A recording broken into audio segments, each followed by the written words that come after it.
Hi people, Morno Ravenberg here again as always and as usual. You can tell what time it is based on the header as always and as usual. I'm going to simply discuss the fact that it's not all glory for people in beneficial positions.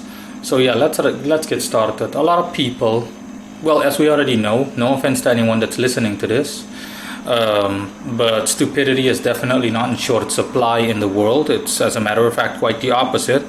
It's like stupidity in the world as a whole either has always been, or especially lately is present in excess levels even, honestly, whether it be metaphorically or literally or otherwise, or a combination of all the aforementioned.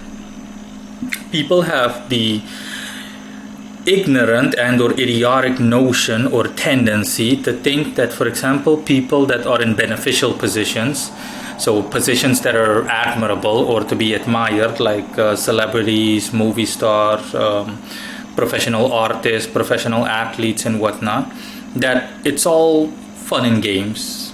Because as shallow as people can be and as ignorant, they think that it's easy, that you're a movie star and that you make a lot of money and it's all good, life is glorious, etc., while the common man, so to speak, slaves away and leads a life of mediocrity, which is, again, not the case. If anything, any person that even remotely has enough common sense to be aware of what I'm about to say will be just that, aware of what I say, which is that there is no benefit or there is no advancement without some level of discomfort or inconvenience. No pain, no gain. So generally speaking, there is no progress without sacrifice, regardless of how that sacrifice presents itself. Movie stars and other celebrities, for example, you think that someone that's a movie star, that it's all glitter and glamour, etc., it's all walking on the red carpet and whatnot? No, it's not. These movie stars, for example, someone that a movie buff admires, someone that watches a lot of movies, these people, they have to go through a substantial, at the very least substantial, or better said, tremendous amount of negativity as well. They have to show up on set, they have to display emotions on cue. If they can't, or if they have some kind of issue, then they need to force it. And if the director or whomever's in charge isn't satisfied, then they're going to get into trouble.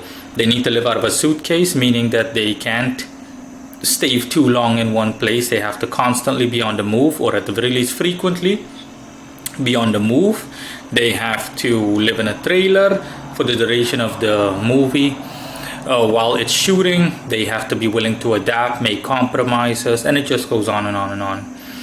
A professional athlete, for example, like a professional soccer player, football player, basketball player, you name it. When you're a professional athlete and you play for or you belong, so to speak, to a club or an organization that manages you and pays you and whatnot, you're an asset to them. You're similar to a racehorse that belongs to a specific corporation that owns racehorses in a stable, or a manager that owns a stable with several racehorses. Especially the most famous athletes, the most well-known ones, the ones that people admire. Don't be deluded or deceived into thinking that it's all about, okay, these guys make millions, it must be so amazing to be in the NFL or to be a world-renowned soccer or football player. It must be so amazing to have so much money and people admiring you, signing signatures, you name it. And that's, because that's all there is to it. No. When you're a professional athlete, usually, or it's the case by default, but at the very least, usually, you belong to the company. You're like an asset to them. You're like I said, you're like a racehorse. They decide what you eat and where you eat, how you sleep, how you live up to a considerable extent. You're supposed to show up for training sessions at intermittent times in general, or at the very least at a time which can be seen as inconvenient. You need to be willing to get up in the dead of night. You need to be willing to train in the freezing cold. And it just goes on and on and on like that. Okay, there is a high probability of you getting, of a serious probability of you getting, not high necessarily, but serious probability of you getting injured, and your career is immediately over, and all the fame and wealth, it disappears as quickly as it came. And it just goes on and on like that. The average man, the common man, you that is listening to this, for example, provided that you're common, obviously, which is there's nothing wrong with, quite the opposite. It's, common is literally just the majority of the world is common, so it's commonplace to be common in that context. You as the common man or common woman, you can do whatever you want, more or less. You can go to a nightclub, you can drink, you can go to a bar. You're uninhibited in society, more or less. There is, by comparison, a minimal amount of inhibitions that you have. But if you're like a professional athlete, you can't just do any of those things. No, because you'll be subject to regular and or random tests of all kinds, and overall medical tests, drug tests, everything. You're not allowed to smoke, you're not allowed to drink, you're not allowed to go to a bar, for example, you're not allowed to go to a restaurant, etc. You're not allowed to do any of those things unless the company gives you the green light to do so. It's like being a child. Unless your parents tell you that, hey, it's okay, then you can go out. If not, then yeah, it's house arrest. You have to, for example, go to sleep at 6 p.m. while other people are out, for example, gallivanting about and whatnot, in a matter of speaking. But that's my point. You're limited and restricted. You have an authoritative figure that that calls the shots. You're not allowed to eat whatever you want, as in, okay, I'm going to enjoy some nice delicious sushi. No, wrong.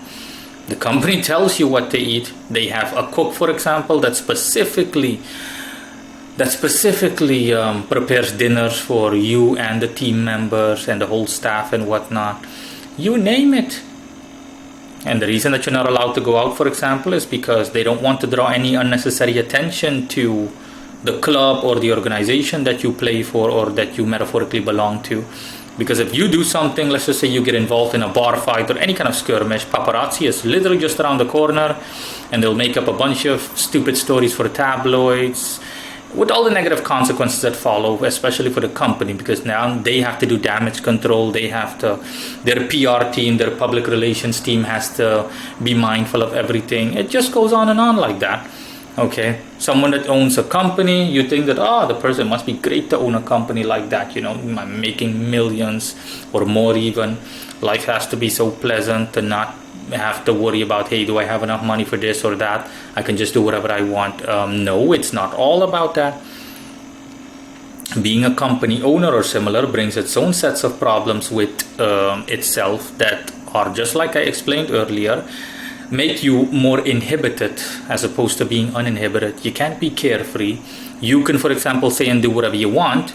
Someone that owns a company can't just say and do whatever he or she wants, because it can backfire on them majorly with all the negative consequences that follow, and it can lead to, whether it be financial issues, to outright losing their position or their stake in the company, and losing profits and their livelihood as a result. They have to be more mindful of, for example, crimes being committed towards them for the purposes of extracting money from them. They have to be on the lookout for scams. It just goes on and on and on. They have to be afraid or weary of not getting kidnapped and being held for ransom. It just goes on and on and on. Yet they have to, up to a considerable extent, watch everything. The way they dress, what they say, what they do, because they are the face of the company, their company.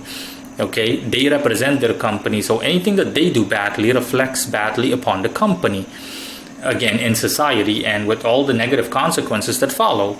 So it's like you have to give off this picture perfect image, and that's what I'm talking about. Whereas you, for example, you're free to do whatever you want. If you want to let yourself go, you want to act like a slob, you want to, for example, you're not dressed appropriately, you've got a bunch of stains on your shirt. No one cares, so to speak, it's not a big deal. But to someone in the aforementioned position or positions, then even something like that can bring about serious issues with itself. Usually it doesn't, but the thing is, there is actual emphasis laid upon the person presenting themselves that way. You're not allowed to essentially screw up if you're in an elevated position in society, as opposed to the otherwise. And that's all. This was just a video to remind people, like I said, it's not all glitter and glamour, okay? People think that that's the case. They see models and they think, oh, it's all thing. No, you're an asset, okay? You're like a racehorse. You're paraded around and it just goes on and on and on.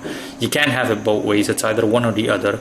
You're either in such a position and you get the benefits, but with the benefits come the drawbacks, and the same can be said of the adverse. If you're the common man, you go about daily life, you get the benefits as well as the drawbacks. And that is all. Bye.